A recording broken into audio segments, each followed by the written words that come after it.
उन्होंने कहा है कि भाई लगभग 80,000 जो है प्राइमरी विद्यालयों में पद खाली हैं, जितने होने चाहिए या जितनी स्वीकृत संख्या है कि इतनी होने चाहिए टीचर्स, तो 79,296 यानी लगभग 80,000 प्राइमरी में 1 से 5वीं के विद्यालय में, और लगभग 41,338 जो है वो जूनियर 6th to 8th वाले जो उच्च प्राथमिक जिसको हम बोल देते हैं उत्तर प्रदेश के अंदर, यानी टोटल 1,20,634 पद खाली हैं।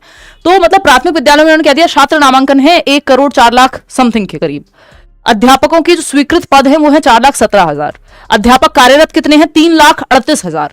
अब ये 4,17,000 पद है, 3,38,000 अध्यापक हैं जो कार्यरत हैं। अब ये कार्यरत अध्यापक आपके इसमें इन्होंने आंगनवाड़ी या फिर जो भी, जिसको खैर प्राथमिक में तो आंगनवाड़ी का बनता नहीं है, लेकिन हाँ शिक्षा मित्र या कॉन्ट्रेक्चुअल टीचर्स इन सबको ऐड करके ये कह रहे हैं। मुझे तो लगता है कह ही रहे होंगे क्योंकि कार्यरत में तो सब कुछ ही आ गया अगर देखा जाए तो ये इन्होंने स्पेसिफाई नहीं किया। ये वहां की विधानसभा में ये क्वेश्चन पूछा गया था और इसका उत्तर आया है वहां के एजुकेशन मिनिस्टर के द्वारा, नीचे लिखा हुआ है।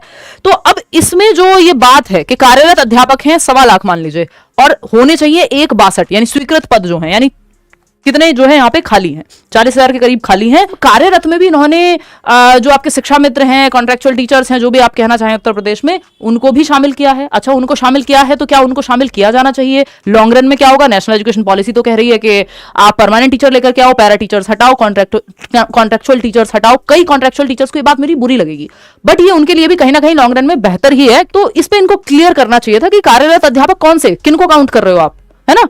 दूसरी बात, ये जो इन्होंने यहाँ पे उच्च प्राथमिक में कहा है कि 43 लाख जो है बच्चे हैं नामांकन जो है, और 1,62,000 जो है स्वीकृत पद हैं टीचर के, 1,20 हमारे पास हैं, यानी 40,000 यहाँ खाली है जो आपका उच्च प्राथमिक है यहाँ पे, और आपके 80,000 प्राथमिक लेवल पे खाली हैं।